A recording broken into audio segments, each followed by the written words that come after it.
Bienvenidos y bienvenidas. Soy Dan Rojas, su terapeuta para el éxito. Qué bueno que nos volvemos a ver en esta ocasión, porque se nota tu compromiso contigo mismo o contigo misma para construir la vida que tanto deseas. Y aunque todavía no la notas de una manera espectacular, los cambios ya están, la información ya la tienes y van a empezar a notarse poco a poco. Hoy vamos a platicar de algo que he visto muchas veces en consulta, pero también en la propia vida y en la teoría. Vamos a hablar del cuerpo y el sistema familiar. Yo quiero empezar con otra pregunta. ¿Cuánto de la relación que tienes con tu cuerpo realmente empezó contigo? Hasta ahora hemos hablado mucho de nuestra historia personal, de lo que hemos vivido, de las críticas, del rechazo, de cómo aprendimos a mirarnos y cómo muchas veces terminamos convirtiendo nuestro cuerpo en un lugar donde depositamos nuestra sensación de insuficiencia. Pero hoy vamos a ampliar esta mirada, porque tú no apareciste de la nada, tú perteneces a una familia. Y antes de que tú tuvieras una opinión sobre tu cuerpo, ya existían cuerpos dentro de tu familia. Ya existían personas gordas, personas delgadas, altas, bajitas, que pasaron hambre, que tuvieron en abundancia, que vivieron embarazos, que se enfermaron, personas que fueron criticadas por su apariencia, que se accidentaron, que tuvieron cirugías, y también existen creencias alrededor del cuerpo y de la comida. Por ejemplo, en esta familia todos somos gorditos, las mujeres de esta familia somos caderonas, los hombres de esta familia somos panzones. Saliste igualito a tu papá, tienes exactamente el cuerpo de tu mamá. Nosotros siempre hemos sido de buen comer. Gordito, te ves más sano. Estás muy flaco, come más, me preocupas. Hoy quiero que empecemos a escuchar estas frases de una manera diferente y sobre todo a entender de dónde vienen, porque nuestro cuerpo no solamente tiene una historia individual, nuestro cuerpo también pertenece a una historia familiar. Y quiero que pienses en algo muy sencillo. Cuando eras niño, ¿a quién te decías que te parecías? ¿Tienes los ojos de tu mamá? ¿Las piernas de tu abuela? ¿Eres idéntico a tu papá? ¿Tienes el cuerpo de los González? ¿Toda nuestra familia tiene esta pancita? ¿Las mujeres todas tienen barriguita? Muchas de estas frases pueden ser completamente inocentes, pero también nos están mostrando algo. El cuerpo forma parte de nuestra identidad familiar. Y quiero que nos pongamos a reflexionar un poco aquí, porque acuérdense de algo, el humano como tal tiene esta propiedad de aprender a evolucionar y esto crea una adaptación, ¿sí?, a los entornos a los que vivimos, no solamente a los entornos físicos, al frío, al calor, ¿sí?, también a los entornos emocionales. O sea, nuestro cuerpo de alguna manera, ¿sí?, es el resultado de cómo estamos adaptados a la vida que llevamos, a nuestros hábitos, a nuestra manera de pensar, nuestros hábitos alimenticios, el clima en donde vivimos. Todo eso afecta. No por nada una persona muy blanca puede adaptarse mejor a un clima frío, o una persona con la piel muy oscura tiene más capacidad de soportar el sol. De alguna manera el cuerpo se adapta. Entonces, todos venimos de una familia que tiene sus adaptaciones. Pertenecemos a través del apellido a costumbres, a comida, a climas, a tradiciones, a maneras de hablar, de comunicarnos, pero también podemos experimentar pertenencia a través de nuestros rasgos físicos. Entonces aquí va otra pregunta. ¿Qué significaría para ti tener un cuerpo totalmente diferente al de tu familia?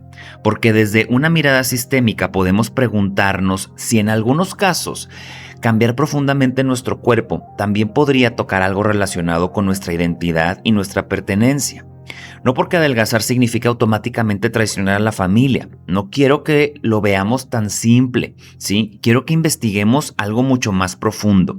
¿Quién soy yo si dejo de parecerme a ellos, a los míos? Aquí quiero que hagamos algo que me parece fundamental. Vamos a dejar por un momento de pensar qué significa para nosotros estar gordos, delgados, ¿sí?, o como tú te veas. Y vamos a preguntarnos, ¿qué significa para nuestra familia? ¿Sí? Porque quizá para ti adelgazar representa belleza, salud, atractivo, control, éxito. Pero quizá para tu abuela un cuerpo con mayor peso significaba otra cosa completamente diferente. Significaba que había comida, que había seguridad, significaba que sus hijos estaban alimentados, significaba que no estaban enfermos, significaba que había dinero, porque había comida, ¿sí? Significaba haber sobrevivido. Y si nos ponemos un poquito a analizar la historia, cuando existían pues estas culturas de los reyes de antes, la realeza se denotaba por su sobrepeso. ¿Por qué? Porque el tener grasa de más en el cuerpo era como para los demás darse cuenta, hey, ahí hay dinero, ¿sí? Ahí hay opulencia, porque había recurso. Vamos a poner un ejemplo muy interesante. Una mujer cuenta que no le gusta verse gorda, mientras que para su mamá, cuando está gorda, está bonita, y cuando está flaca, se ve fea. Desde una lectura sistémica, esto se relaciona con generaciones donde el hambre y la escasez pudieron convertir el cuerpo con mayor peso en un símbolo de bienestar y de seguridad. Y seguramente muchos hemos escuchado, estás muy flaco, ya no bajes de peso, come más, te ves enfermo, gordito te ves más bonito. Entonces, tenemos dos generaciones mirando exactamente el mismo cuerpo y viendo las cosas completamente diferentes. Una ve, estoy gordo, y la otra, estás bien alimentado.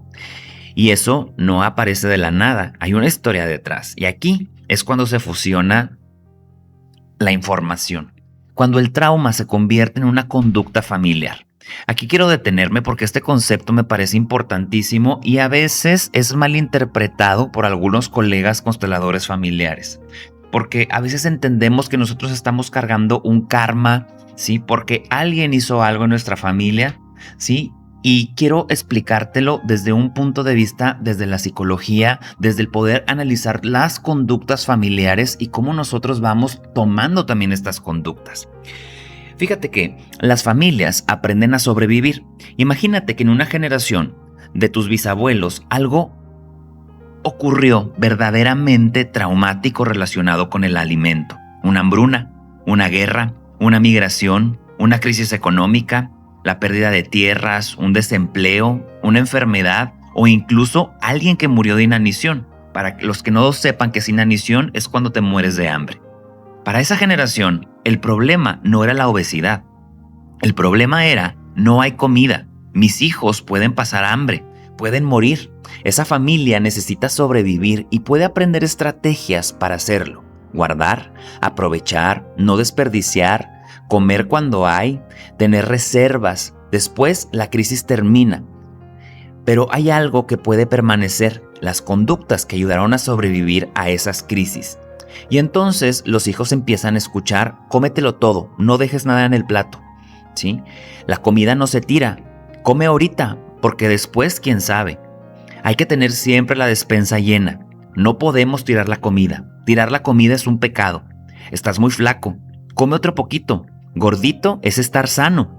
Y esos hijos quizás jamás pasaron hambre, pero fueron educados por personas que conocieron el miedo a no tener alimento, ¿sí? Después esos hijos tienen hijos y vuelven a enseñar lo mismo, acábate todo. ¿Por qué? Porque sí, porque la comida no se desperdicia, porque así me enseñaron. Y llega un momento en que quizá nadie recuerda lo que generó ese trauma o esa regla o esa conducta familiar, pero la regla permanece.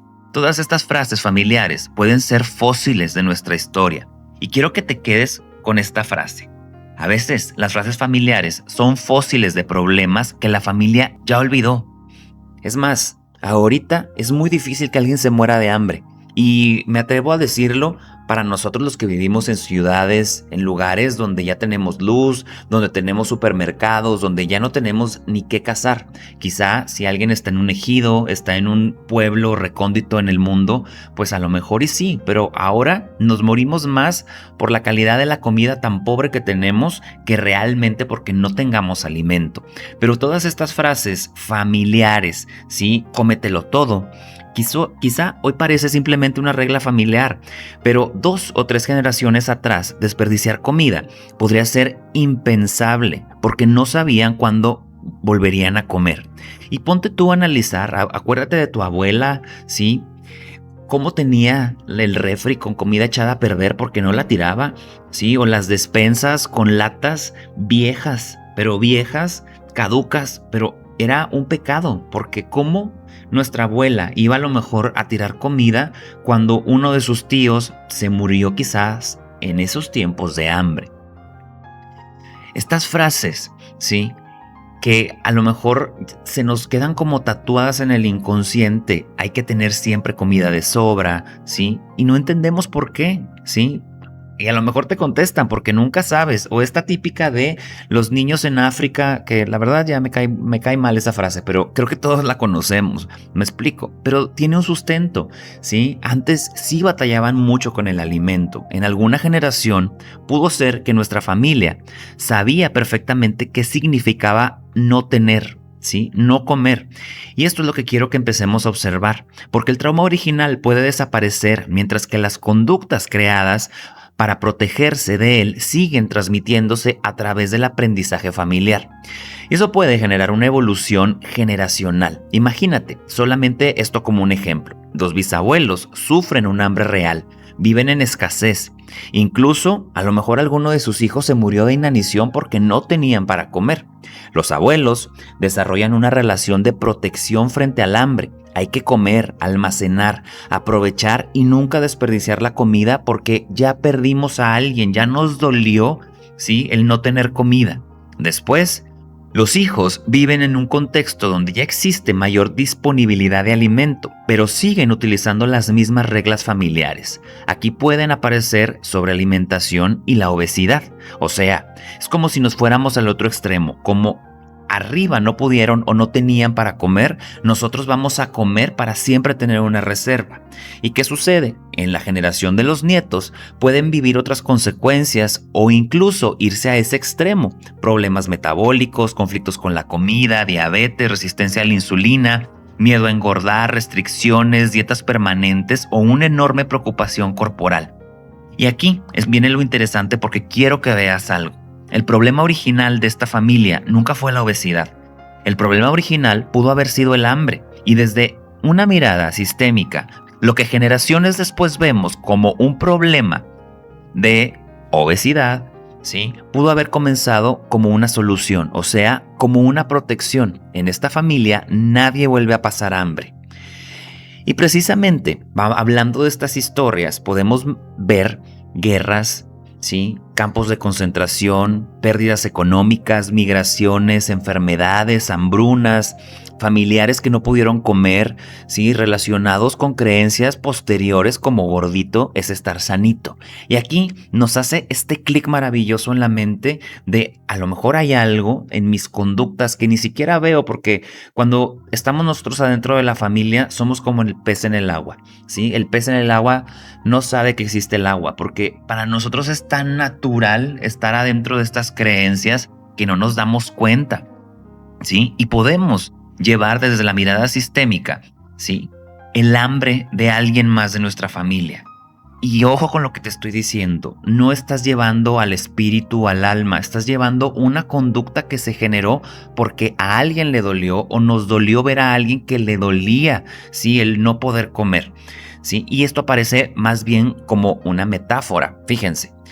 Familias donde existieron niños que murieron de hambre, guerras, conflictos, pérdidas de trabajo, enfermedades o personas que simplemente no pudieron alimentarse, ¿sí?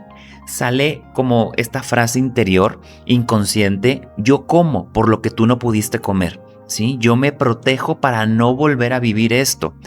Y me encanta explicar esto porque desde una mirada inconsciente, desde la psicosomática clínica humanista, esto es una protección. Es como, por ejemplo, en una generación sucede algo que nos duele mucho, que nos quita la vida, pues se va a generar un programa que nos ayude a adaptarnos, a evolucionar. ¿Para qué? Para que esto no se repita, ¿sí? Y es totalmente biológico. El cuerpo lo puede hacer sin que nosotros metamos la mente. Ejemplo, es como si tuviéramos un archivero. Este archivero es, en algún momento a alguien le dolió esta situación, ¿sí?, y lo pudo resolver de esta manera. Cada vez que se me presenta una situación similar, me voy a mi mente, abro este archivero familiar y digo, mira, aquí lo resolvieron de esta manera. El hambre lo resolvieron con el sobrepeso y yo prendo un programa inconsciente. Me acuerdo la historia de una paciente que tuvo. Ella tenía un tío con cáncer de esófago, que después se convirtió de estómago y posteriormente de intestino. Durante un periodo prolongado, prácticamente el tío no podía comer. Cuando ella se ponía a trabajar, recordaba el sufrimiento que debió significar oler la comida para el tío, querer comer y no poder hacerlo. Y entonces, aquí en terapia empezamos a reflexionar por qué ella no podía tolerar el hambre. Y entonces empieza a cuestionarse su propia dificultad para tolerarse el hambre. Y aquí me pongo a recordar que de niño a mí me regañaban dejándome sin comer. Eran mis castigos. Que puedo entender un poquito de congruencia porque si era un niño muy obeso, ¿verdad? Y entiendo que lo que hacían era pues restringirme la comida para no subir de peso. Aunque no solamente me regañaban por la comida, me regañaban por otras cosas y el castigo era ese. Y me acuerdo que hace unos años yo tenía un socio con el cual de repente teníamos ahí desacuerdos porque yo no podía sostener el hambre. O sea, yo soy una persona que hasta la fecha, si el hambre es muy grande para mí o si dejo pasar mucho tiempo sin comer, me pongo muy de malas. En su momento, cuando hice memoria o quise trabajar ese tema porque dije, no es normal que me ponga tan o violento o tan irritable, recordé a mí cuando me regañaban, cuando me castigaban, me dejaban sin comer. Entonces yo ahora de grande puedo entender que existen ocasiones donde no está a la mano pues la comida o estamos en un carro en un viaje, ¿sí? Y mi cuerpo o mi niño interior empieza a aprender como sus botones de esto es un castigo, ¿sí? El no comer es un castigo porque así lo viví, así lo aprendí, ¿sí? Cuando me cayó el 20, ¿sí? Tuve esta toma de conciencia y fue una liberación grande. No quiere decir que sigo soportando el hambre o que me guste pasar el hambre, pero entendí por qué emocionalmente me ponía de esa manera. Entonces podemos empezar a entrelazar nuestra historia personal, pero también la historia familiar, ¿sí? Y preguntarnos, ¿en mi historia personal alguna vez pasé hambre? Cuando la pasaba, ¿por qué lo era? ¿Sí? O en mi historia familiar, alrededor del alimento, ¿sí? ¿Qué sucedió? ¿Sí? ¿Qué pasó con quién? ¿Quién abandonó? ¿Quién murió? ¿Quién se enfermó? Preguntarnos, ¿quién pasó hambre? ¿Sí? Entonces, esto es fascinante para mí porque una generación puede decir, come, porque estar gordo significa estar sano, pero después puede aparecer otra generación que ha sufrido precisamente de peso. Críticas, vergüenzas, problemas de salud, rechazo. Y entonces aparece la promesa contraria. Yo jamás voy a ser gordo. Y ahora el alimento deja de representar seguridad y comienza a representar peligro. Estoy gorda, me va a dar diabetes. No puedo comer aquello porque me voy a enfermar. Necesito controlar lo que como porque la comida es el enemigo. Necesito pesarme todos los días y vigilar que no me malpase. Tengo que bajar de peso. Jamás quiero terminar como mi mamá. Y eso puede cambiar completamente de extremo sin necesariamente haber construido una relación tranquila con la comida. Antes, miedo a no tener alimento y ahora miedo a tener demasiada reserva en el cuerpo. El comportamiento cambia, pero la familia puede seguir girando alrededor de la comida, el peso, la seguridad y el cuerpo. Sigue siendo el problema. Por eso, una familia puede pasar generaciones enteras hablando de comida, cuerpos, aunque en cada generación el conflicto aparezca diferente, se polarice. Uno teme no tener que comer y otro necesita comer de más, ¿sí? Una locura. Y eso era lo que les contaba en unos audios de los primeros cuando les decía, se vuelve una bola de nieve esto. Por eso el sobrepeso es tan multifactorial, porque una historia te crea una protección y la protección te desordena en muchos campos. Por eso es tan complejo el sobrepeso. Por último, ¿sí? Vamos a llevar todo esto directamente hacia nuestra relación con nuestro cuerpo, porque podemos encontrarnos con una contradicción interesante. Una parte de mí quiere tener un cuerpo diferente, pero otra necesita sentir que pertenece. No quiero tener el cuerpo de mi mamá, no quiero acabar como mi papá, no quiero tener las piernas de mi abuela o no quiero terminar con diabetes como mis tíos y mi abuelo. Entonces aparece la pregunta sistémica, ¿puedo tener un cuerpo diferente y seguir perteneciendo a mi familia? Porque diferenciarme no significa necesariamente rechazar. Puedes adelgazar sin rechazar a mamá. Puedo tener una relación diferente con la comida sin juzgarla, ¿sí? Puedo cuidarme de una manera diferente sin sentirme superior a quienes vinieron antes. Puedo construir una relación distinta con mi cuerpo sin dejar de pertenecer. Y quizá puedo mirar simbólicamente a mamá y decir, aunque mi cuerpo sea diferente al tuyo, sigo siendo de la familia, sigo perteneciendo. Veo su dolor, veo que les faltó, veo que se han protegido con esta situación, ¿sí? Pero eso es de ustedes y yo me permito hacerlo diferente y eso es hermosísimo porque cambia, ¿sí? Y además mete información nueva al sistema, porque para abajo va a empezar a haber un cambio, ¿sí? Una solución de un dolor que a lo mejor pasó generaciones atrás. Así que quédense todos con esto. Si este contenido te gustó, también puedes encontrar más contenido como este, mis cursos, sesiones y podcasts en todas mis redes sociales como Observador Sistémico o en mis personales como Dan Rojo Rojas. Si este contenido te dejó algo valioso, hay mucho más que puedes ver y puedes compartir con alguien más que sientas que también puede necesitar escucharlo. Gracias por darte este espacio para escuchar y reflexionar. Y recuerda algo importante.